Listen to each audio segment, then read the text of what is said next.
प्रेम से बोलिए श्री सत्यनारायण भगवान की जय।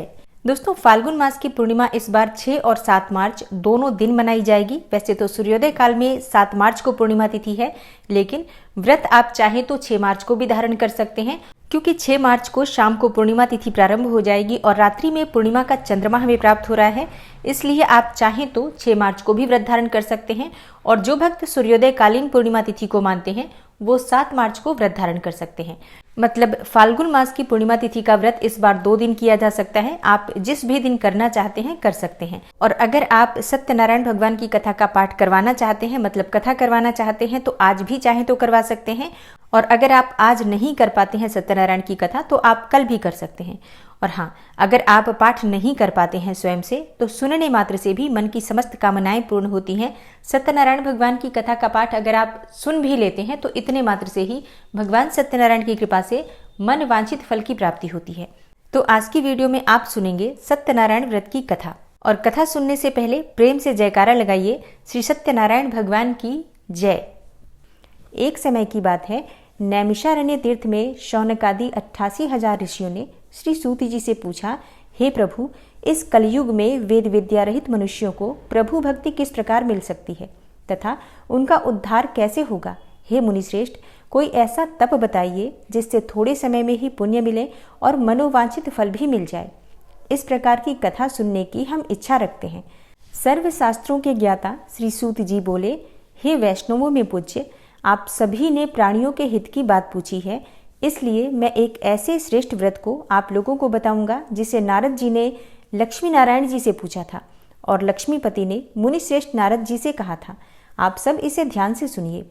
एक समय की बात है, योगीराज नारद जी दूसरों के हित की इच्छा के लिए अनेकों लोकों में घूमते हुए मृत्यु लोक में आ पहुंचे। यहाँ उन्होंने अनेक योनियों में जन्मे प्रायः सभी मनुष्यों को अपने कर्मों द्वारा अनेकों दुखों से पीड़ित देखा। उनका दुख देखकर नारद जी सोचने लगे कि कैसा यत्न किया जाए जिसके करने से निश्चित रूप से मानव के दुखों का अंत हो जाए। इसी विचार पर मनन करते हुए वह विष्णु लोक में गए और वहां पर वह देवों के ईश नारायण की स्तुति करने लगे, जिनके हाथों में शंख, चक्र, गदा और पद्म थे और गले में वरमाला पहने हुए थे। स्तुति करते हुए नारद जी बोले, हे भगवान, आप अत्यंत शक्ति से संपन्न हैं। मन तथा वाणी भी आपको नहीं पा सकती है। निर्गुण स्वरूप, सृष्टि के कारण भक्तों के दुख को दूर करने वाले हैं। आपको मेरा नमस्कार है। नारद जी की स्तुति सुनकर भगवान विष्णु बोले, हे मुनिश्रेष्ठ, आपके मन में क्या बात है? आप किस काम के लिए पधारे हैं? उसे निसंकोच होकर कहो। इस पर नारद मुनि बोले कि हे प्रभु, मृत्युलोक में अनेक योनियों में जन्मे मनुष्य अपने कर्मों के द्वारा अनेकों दुखों से दुखी हो रहे हैं। हे नाथ, आप मुझ पर अगर दया रखते हैं तो बताइए कि वो मनुष्य थोड़े प्रयास से ही अपने दुखों से कैसे छुटकारा पा सकते हैं। भगवान श्री हरि बोले, हे नारद, मनुष्यों की भलाई के लिए तुमने बहुत अच्छी बात पूछी है। जिसके करने से मनुष्य मोह से छूट जाता है, वह बात मैं तुमसे कहता हूँ, उसे सुनो। स्वर्गलोक और मृत्युलोक दोनों में एक दुर्लभ उत्तम व्रत है जो पुण्य देने वाला है। आज प्रेमवश होकर मैं उसे तुमसे कहता हूँ, तुम ध्यान पूर्वक सुनो। श्री सत्यनारायण भगवान का यह व्रत अच्छी तरह विधान पूर्वक करके मनुष्य तुरंत ही यहाँ सुख भोग कर मरने पर मोक्ष को प्राप्त करता है। श्री हरि के वचन सुनकर नारद जी बोले कि उस व्रत का फल क्या है और उसका विधान क्या है, यह व्रत किसने किया था, इस व्रत को किस दिन करना चाहिए, सभी कुछ विस्तार से बताइए। नारद की बात सुनकर श्री हरि बोले, दुख और शोक को दूर करने वाला, यह सभी स्थानों पर विजय दिलाने वाला है।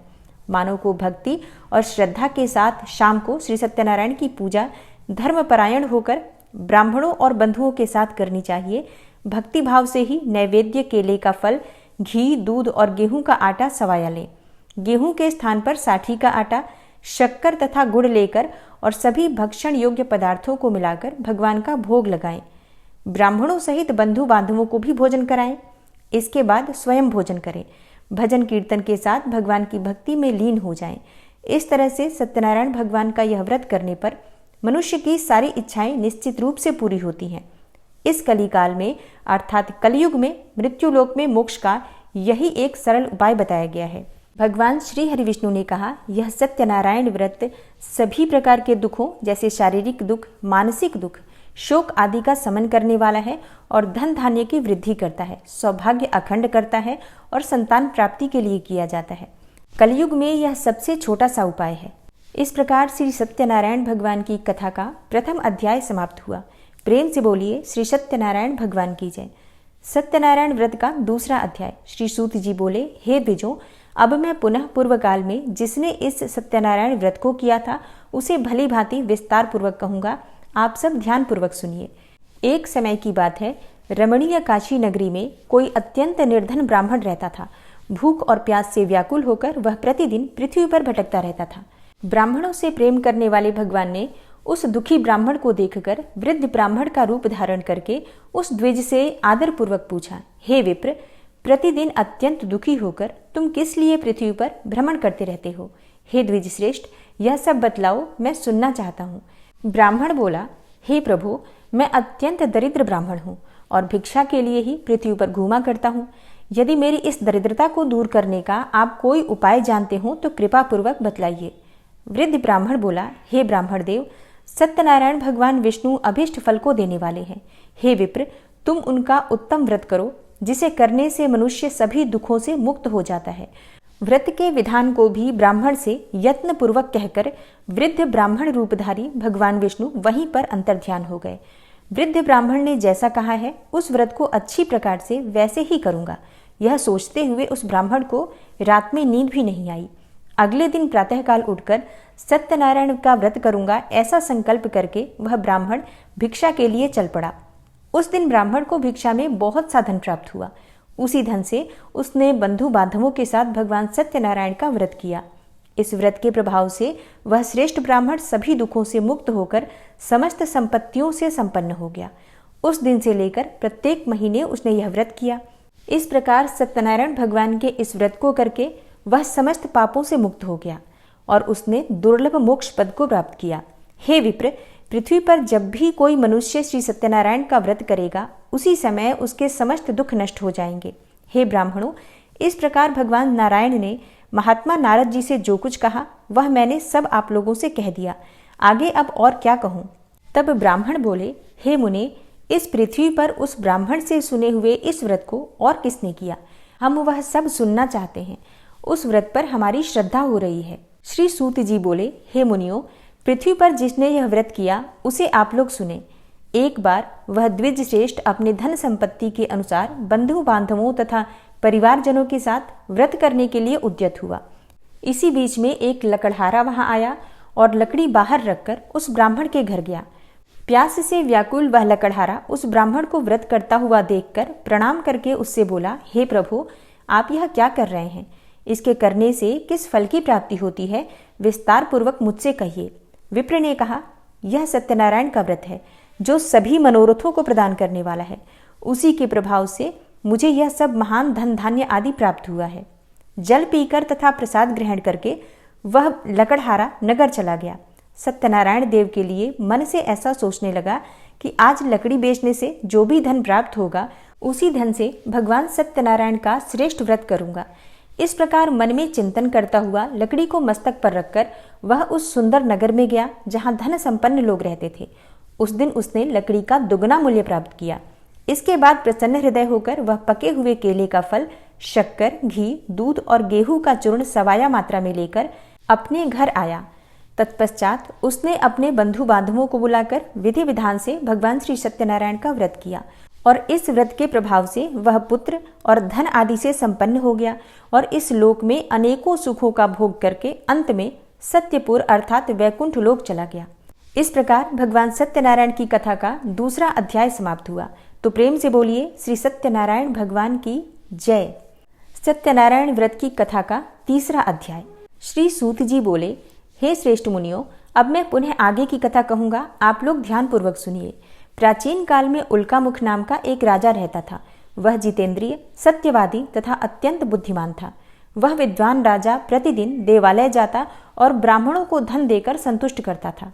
कमल के समान मुख वाली उसकी धर्मपत्नी शीला विनय एवं सौंदर्य आदि गुणों से संपन्न तथा पतिपरायणा थी। राजा एक दिन अपनी धर्मपत्नी के साथ भद्रशीला नदी के तट पर श्री सत्यनारायण का व्रत कर रहा था। उसी समय व्यापार के लिए अनेक प्रकार की पुष्कल धनराशि से संपन्न एक साधु नाम का बनिया वहां आया। भद्रशिला नदी के तट पर नाव को स्थापित करके और राजा के समीप गया और राजा को उस व्रत में दीक्षित देखकर विनयपूर्वक पूछने लगा। साधु ने कहा, हे राजन, आप भक्ति युक्त चित्त से यह क्या कर रहे हैं? कृपया यह सब मुझे भी बताइए, मैं इसे सुनना चाहता हूँ। राजा बोले, हे साधो, पुत्र आदि की प्राप्ति की कामना से अपने बंधु बांधवों के साथ मैं अतुल तेज संपन्न भगवान विष्णु का व्रत और पूजन कर रहा हूँ। राजा की बात सुनकर साधु ने आदरपूर्वक कहा, हे राजन, इस विषय में आप मुझे सब कुछ विस्तार से बतलाइए। आपके कथनानुसार मैं यह व्रत और पूजन अवश्य करूंगा। मुझे भी कोई संतान नहीं है, इससे अवश्य ही संतान प्राप्त होगी। ऐसा विचार कर वह व्यापार से निवृत्त होकर आनंदपूर्वक अपने घर आया। उसने अपनी भार्या से संतति प्रदान करने वाले इस सत्यव्रत को विस्तार पूर्वक बताया तथा जब मुझे संतान प्राप्त होगी तब मैं इस व्रत को अवश्य करूंगा। इस प्रकार उस साधु ने अपनी भार्या लीलावती से कहा। एक दिन उसकी लीलावती नाम की सती साध्वी भार्या पति के साथ आनंद चित्त से ऋतुकालीन धर्माचरण में प्रवृत्त हुई और भगवान श्री सत्यनारायण की कृपा से उसकी वह भार्या गर्भिणी हुई। 10वें महीने में उससे कन्या रत्न की प्राप्ति हुई और शुक्ल पक्ष के चंद्रमा की भांति यानी दिन प्रतिदिन वह कन्या बढ़ने लगी। उस कन्या का नाम कलावती रखा गया। इसके बाद एक दिन लीलावती ने अपने पति से मधुर वाणी में कहा, आप पूर्व में संकल्पित श्री सत्यनारायण के व्रत को क्यों नहीं कर रहे हैं? साधु बोला, हे प्रिय, इसके विवाह के समय में यह व्रत करूंगा। इस प्रकार अपनी पत्नी को भली भांति आश्वस्त करके वह व्यापार करने के लिए नगर की ओर चला गया। इधर कन्या कलावती अपने पिता के घर में वृद्धि को प्राप्त होने लगी। तदनंतर धर्मज्ञ साधु ने नगर में सखियों के साथ क्रीड़ा करती हुई अपने कन्या को विवाह के योग्य देखकर आपस में मंत्रणा करके कन्या के विवाह के लिए श्रेष्ठ वर की खोज करो, ऐसा दूत से कहकर शीघ्र ही उसे भेज दिया। उसकी आज्ञा प्राप्त करके दूत कांचन नामक नगर में गया और वहां से एक वणिक का पुत्र लेकर आया। उस साधु ने उस वणिक के पुत्र को सुंदर और गुणों से संपन्न देखकर अपनी जाति के लोगों तथा बंधु बांधवों के साथ संतुष्ट चित्त होकर विधि विधान से वणिक पुत्र के साथ कन्या का विवाह कर दिया। उस समय वह साधु बनिया दुर्भाग्यवश भगवान का वह उत्तम व्रत करना भूल गया। पूर्व संकल्प के अनुसार विवाह के समय में व्रत न करने के कारण भगवान उस पर रुष्ट हो गए। कुछ समय के पश्चात अपने व्यापार कर्म में कुशल वह साधु बनिया काल की प्रेरणा से अपने दामाद के साथ व्यापार के लिए समुद्र के समीप स्थित रत्नसारपुर नामक सुंदर नगर में गया और अपने श्री संपन्न दामाद के साथ वहां व्यापार करने लगा। उसके बाद में दोनों राजा चंद्रकेतु के रमणीय नगर में गए। उसी समय भगवान श्री सत्यनारायण ने उसे भ्रष्ट प्रतिज्ञ देखकर इसे दारुण कठिन और महान दुख प्राप्त होगा यह श्राप दे दिया। एक दिन एक चोर राजा चंद्रकेतु के धन को चुराकर वहीं आया जहां दोनों वणिक स्थित थे। वह अपने पीछे दौड़ते हुए दूतों को देखकर भयभीत चित्त से धन वहीं छोड़कर शीघ्र ही छिप गया। इसके बाद राजा के दूत वहां आ गए जहां वह साधु वणिक था और वहां राजा के धन को देखकर वे दूत उन दोनों वणिक पुत्रों को बांध कर ले आए और हर्षपूर्वक दौड़ते हुए राजा से बोले, हे प्रभु, हम 2 चोर पकड़ कर लाए हैं, इन्हें देखकर आप आज्ञा दें। राजा की आज्ञा से दोनों शीघ्र ही दृढ़तापूर्वक बांधकर बिना विचार किए महान कारागार में डाल दिए गए। भगवान सत्यदेव की माया से किसी ने उन दोनों की कोई बात नहीं सुनी और राजा चंद्रकेतु ने उन दोनों का धन भी ले लिया। भगवान के श्राप से वणिक के घर में उसकी भार्या भी अत्यंत दुखित हो गई और उनके घर में जो सारा का सारा धन था वह चोर चुरा ले गया। लीलावती शारीरिक तथा मानसिक पीड़ाओं से युक्त, भूख और प्यास से दुखी, अन्न की चिंता में दर दर भटकने लगी। कलावती कन्या भी भोजन के लिए इधर उधर प्रतिदिन घूमने लगी। एक दिन भूख से पीड़ित कलावती एक ब्राह्मण के घर गई। वहां जाकर उसने श्री सत्यनारायण के व्रत और पूजन को देखा। वहां बैठकर उसने कथा सुनी और वरदान मांगा। इसके बाद प्रसाद ग्रहण करके वह कुछ रात होने पर घर गई। माता ने कलावती कन्या से प्रेम पूर्वक पूछा, हे पुत्री, रात्रि में तू कहाँ रुक गई थी? तुम्हारे मन में क्या है? कलावती कन्या ने तुरंत माता से कहा, हे माँ, मैंने एक ब्राह्मण के घर में मनोरथ प्रदान करने वाला व्रत देखा है। कन्या की उस बात को सुनकर वह वणिक की भार्या व्रत को करने को उद्यत हुई और प्रसन्न मन से उस साध्वी ने बंधु बांधवों के साथ भगवान श्री सत्यनारायण का व्रत किया तथा इस प्रकार प्रार्थना की, हे भगवान, आप हमारे पति एवं जामाता के अपराध को क्षमा करें। वे दोनों अपने घर शीघ्र ही आ जाएं।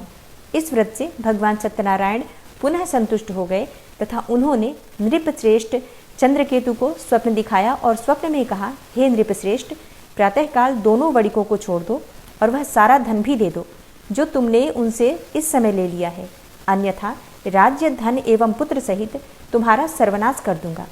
राजा से स्वप्न में ऐसा कहकर भगवान सत्यनारायण अंतर्ध्यान हो गए। इसके बाद प्रातःकाल राजा ने अपने सभासदों के साथ सभा में बैठकर अपना स्वप्न सुनाया और कहा, दोनों वणिक पुत्रों को शीघ्र ही मुक्त कर दो। राजा की ऐसी बात सुनकर वे राजपुरुष दोनों महाजनों को बंधन मुक्त करके राजा के सामने लाकर विनयपूर्वक बोले, हे महाराज, बेड़ी बंधन से मुक्त करके दोनों वणिक पुत्र लाए गए हैं। इसके बाद दोनों महाराज नृपश्रेष्ठ चंद्रकेतु को प्रणाम करके अपने पूर्व वृतांत का स्मरण करते हुए भय विह्वल हो गए और कुछ बोल न सके। राजा ने वणिक पुत्रों को देखकर आदरपूर्वक कहा, आप लोगों को प्रारब्धवश यह महान दुख प्राप्त हुआ है। इस समय अब कोई भय नहीं है। राजा ने वस्त्र अलंकार देकर उन दोनों वणिक पुत्रों को संतुष्ट किया तथा सामने बुलाकर वाणी द्वारा अत्यधिक आनंदित किया और पहले जो धन लिया था उसे दुगना करके दिया। उसके बाद राजा ने पुनः उनसे कहा, हे साधो, अब आप अपने घर को जाएं। राजा को प्रणाम करके दोनों महावैश्यों ने अपने घर की ओर प्रस्थान किया। इस प्रकार श्री सत्यनारायण भगवान की कथा का तीसरा अध्याय समाप्त हुआ। तो प्रेम से बोलिए श्री सत्यनारायण भगवान की जय। सत्यनारायण व्रत की कथा का चौथा अध्याय। श्री सूत जी बोले, साधु बनिया मंगलाचरण करके और ब्राह्मणों को धन देकर अपने नगर के लिए चल पड़ा। साधु के कुछ दूर जाने पर भगवान सत्यनारायण ने उसकी सत्यता की परीक्षा लेने की जिज्ञासा से पूछा, साधु, तुम्हारी नाव में क्या भरा है? तब धन के मद में चूर होकर दोनों महाजनों ने अवहेलना पूर्वक हंसते हुए कहा, हे दंडी सन्यासी, क्यों पूछ रहे हो? क्या कुछ मुद्रा लेने की इच्छा है? हमारी नाव में तो लता और पत्ते आदि भरे हैं। ऐसी निष्ठुर वाणी सुनकर सत्यनारायण वेशधारी श्री दंडी बोले, तुम्हारी बात सच हो जाए। ऐसा कहकर दंडी सन्यासी का रूप धारण किए हुए भगवान कुछ दूर जाकर समुद्र के समीप बैठ गए। दंडी के चले जाने पर नित्य क्रिया से निवृत्त होकर उतरी हुई अर्थात जल में ऊपर की ओर उठी हुई नौका को देखकर साधु अत्यंत आश्चर्य में पड़ गया और नाव में लता और पत्ते आदि देखकर मूर्छित होकर पृथ्वी पर गिर पड़ा। सचेत होने पर वणिक पुत्र चिंतित हो गया। तब उसके दामाद ने इस प्रकार कहा, आप शोक क्यों करते हैं? दंडी ने श्राप दे दिया है। इस स्थिति में वे ही चाहें तो सब कुछ कर सकते हैं, इसमें संशय नहीं है। अतः उन्हीं की शरण में चलें, वहीं जाकर मन की इच्छा पूर्ण होगी। दामाद की बात सुनकर साधु बनिया उनके पास गया और वहां दंडी को देखकर उसने भक्ति पूर्वक उन्हें प्रणाम किया तथा आदर पूर्वक कहने लगा, आपके सम्मुख मैंने जो कुछ कहा है वह असत्य भाषण रूप अपराध किया है। आप मेरे उस अपराध को क्षमा करें। ऐसा कहकर बारंबार प्रणाम करके वह महान शोक से व्याकुल हो गया। दंडी ने उसे रोता हुआ देखकर कहा, हे मूर्ख, रो मत, मेरी बात सुनो। मेरी पूजा से उदासीन होने के कारण तथा मेरी आज्ञा से ही तुम्हें बारंबार दुख प्राप्त हुआ है। भगवान की ऐसी वाणी सुनकर वह स्तुति करने लगा। साधु ने कहा, हे प्रभो, आश्चर्य की बात है कि आपकी माया से मोहित होने के कारण ब्रह्मा आदि देवता भी आपके गुणों और रूपों को यथावत रूप से नहीं जान पाते। फिर मैं मूर्ख आपकी माया से मोहित होने के कारण कैसे जान सकता हूँ? आप प्रसन्न होइए, मैं आपकी शरण में आया हूँ। मेरा जो नौका में स्थित पूरा धन था उसकी आप रक्षा कीजिए। उस बनिया की भक्तियुक्त वाणी सुनकर भगवान जनार्दन संतुष्ट हो गए। भगवान हरि उसे अभिष्ट वर प्रदान करके वहीं अंतर्ध्यान हो गए। उसके बाद वह साधु अपनी नौका में चढ़ा और उसे धन धान्य से परिपूर्ण देखकर भगवान सत्यदेव की कृपा से हमारा मनोरथ सफल हो गया, ऐसा कहकर स्वजनों के साथ उसने भगवान की विधिवत पूजा की। भगवान श्री सत्यनारायण की कृपा से वह आनंद से परिपूर्ण हो गया और नाव को प्रयत्नपूर्वक संभालकर उसने अपने देश के लिए प्रस्थान किया। साधु बनिया ने अपने दामाद से कहा, वह देखो, मेरी रत्नपुरी नगरी दिखाई दे रही है। इसके बाद उसने अपने धन के रक्षक दूत को अपने आगमन का समाचार देने के लिए अपनी नगरी में भेजा। उसके बाद उस दूत ने नगर में जाकर साधु की भार्या को हाथ जोड़कर प्रणाम किया तथा उसकी अभीष्ट बात कही। सेठ जी अपने दामाद तथा बंधु वर्गों के साथ बहुत सारे धन धान्य से संपन्न होकर नगर के निकट पधार गए हैं। दूत के मुख से यह बात सुनकर वह अति आनंदित हो गई और उस साध्वी ने श्री सत्यनारायण की पूजा करके अपनी पुत्री से कहा, मैं साधु के दर्शन के लिए जा रही हूँ, तुम शीघ्र आओ। माता का ऐसा वचन सुनकर व्रत को समाप्त करके प्रसाद का परित्याग करके वह कलावती भी अपने पति का दर्शन करने के लिए चल पड़ी। इससे भगवान सत्यनारायण रुष्ट हो गए और उन्होंने उसके पति को तथा नौका को धन के साथ हरण करके जल में डुबो दिया। इसके बाद कलावती कन्या अपने पति को न देखकर महान शोक से रुदन करती हुई पृथ्वी पर गिर पड़ी। नाव का अदर्शन तथा कन्या को अत्यंत दुखी देखकर भयभीत मन से साधु बनिया ने सोचा, यह क्या आश्चर्य हो गया। नाव का संचालन करने वाले भी सभी चिंतित हो गए। तदनंतर वह लीलावती भी कन्या को देखकर विह्वल हो गई और अत्यंत दुख से विलाप करती हुई अपने पति से इस प्रकार बोली, अभी अभी नौका के साथ यह कैसे अलक्षित हो गया। न जाने किस देवता की उपेक्षा से वह नौका हरण कर ली गई, अथवा श्री सत्यनारायण का महात्म्य कौन जान सकता है। ऐसा कहकर वह स्वजनों के साथ विलाप करने लगी और कलावती कन्या को गोद में लेकर रोने लगी। कलावती कन्या भी अपने पति के नष्ट हो जाने पर दुखी हो गई और पति की पादुका लेकर उनका अनुगमन करने के लिए उसने मन में निश्चय किया। कन्या के इस प्रकार के आचरण को देखकर भारिया सहित वह धर्मज्ञ साधु बनिया अत्यंत शोक संतप्त हो गया और सोचने लगा, या तो भगवान सत्यनारायण ने यह अपहरण किया है अथवा हम सभी भगवान सत्यदेव की माया से मोहित हो गए हैं। अपनी धन शक्ति के अनुसार मैं श्री भगवान सत्यनारायण की पूजा करूंगा। सभी को बुलाकर इस प्रकार कहकर उसने अपने मन में इच्छा प्रकट की और बारंबार भगवान सत्यदेव को दंडवत प्रणाम किया। इससे दीनों के परिपालक भगवान सत्यदेव प्रसन्न हो गए। भक्तवत्सल भगवान ने कृपापूर्वक आकाशवाणी की, तुम्हारी कन्या प्रसाद छोड़कर अपने पति को देखने चली आई है। निश्चय ही इसी कारण उसका पति अदृश्य हो गया है। यदि घर जाकर प्रसाद ग्रहण करके वह पुनः आए तो हे साधु बनिया, तुम्हारी पुत्री पति को प्राप्त करेगी, इसमें कोई संशय नहीं है।